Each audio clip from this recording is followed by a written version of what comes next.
In the quiet coastal town of Whitby, England, in the autumn of 1967, Edith Penrose was known as the woman who talked to the dead. She was 54 years old, a widow, a medium. Every Tuesday, she held seances in her parlor. Wealthy clients paid her 5 guineas to contact their lost loved ones. They left feeling lighter, healed, convinced. But one client never left. Her name was Eleanor Blake, 26 years old, the daughter of a shipping magnate.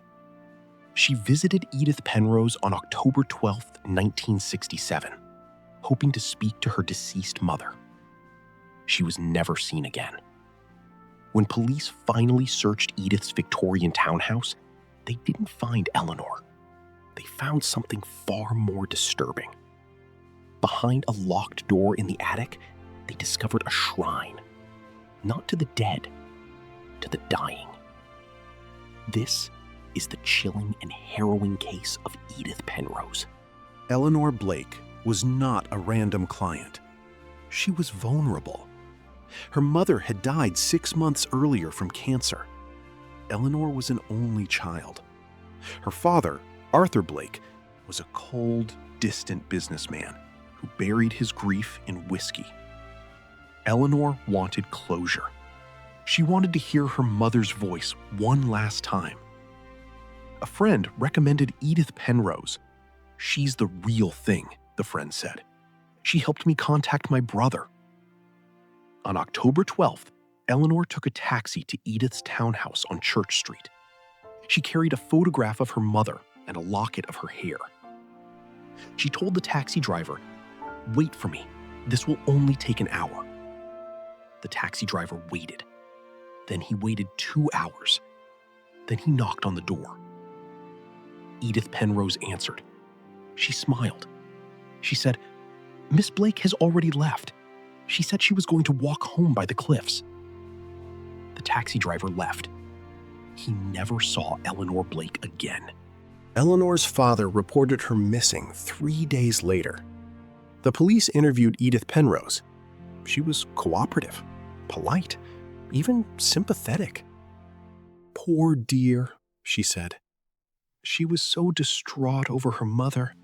I worry she may have walked off the cliffs." The police believed her. Why wouldn't they? Edith had no criminal record.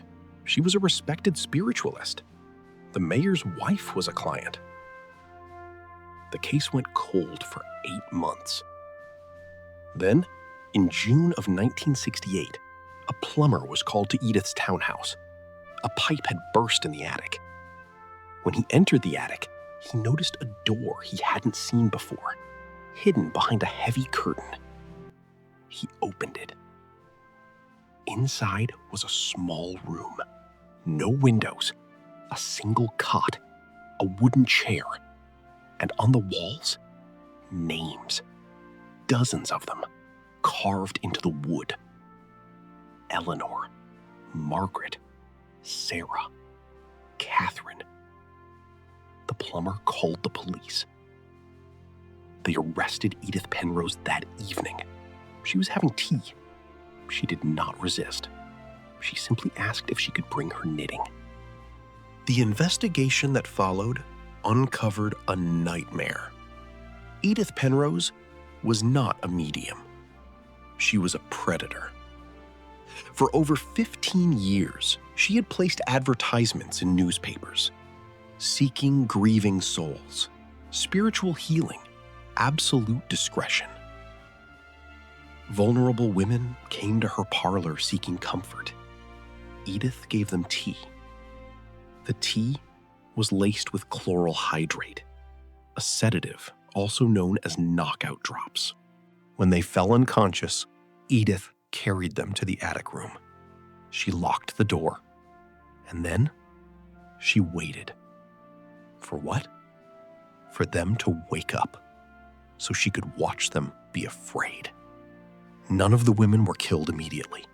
Edith kept them alive for days, sometimes weeks. She brought them food, water. She spoke to them through the door. The police found diaries, hundreds of pages.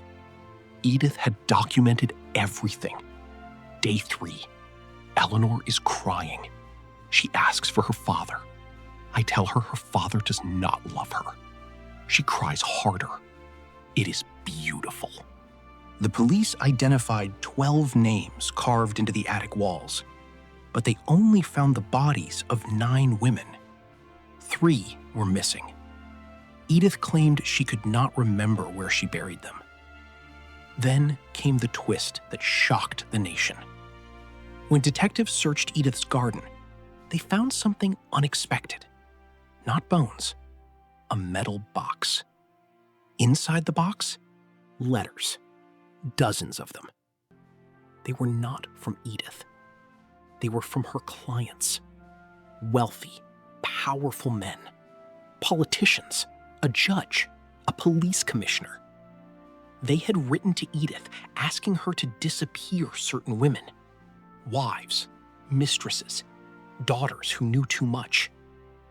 Edith Penrose was not working alone. She was a contractor. She would keep the women alive in the attic, extract confessions, secrets, and bank account details, and then sell that information to the highest bidder. When a woman had no more value, Edith disposed of her. The letters were never made public. The judge destroyed them. The police commissioner retired early. Edith took the fall for all of it. The trial of Edith Penrose lasted 3 weeks. She sat in the dock every day, knitting a gray scarf. She never looked at the families of her victims. She never cried, never apologized. The prosecution argued for murder, but without the bodies of the 3 missing women, they could only prove false imprisonment and manslaughter. A deal was made.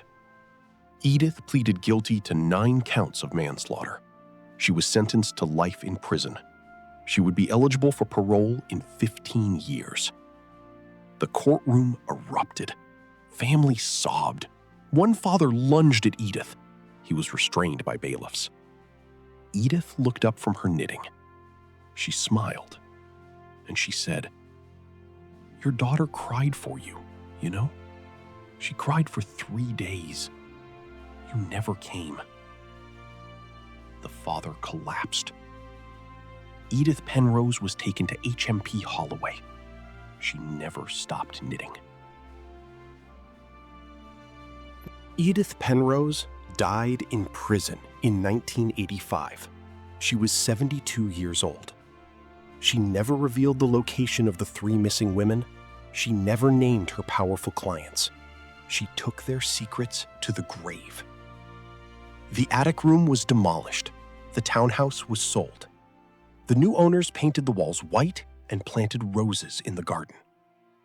But the names carved into the attic walls still exist. They were preserved, donated to a museum. Visitors say that if you stand close enough, you can still hear whispers. Not from the dead, from the ones who wished they were. Eleanor, Margaret, Sarah, Catherine. 9 names, 12 carved, 3 never found. And 1 woman who smiled while the world wept. I'm True Crime Chronicles. Stay curious, stay cautious.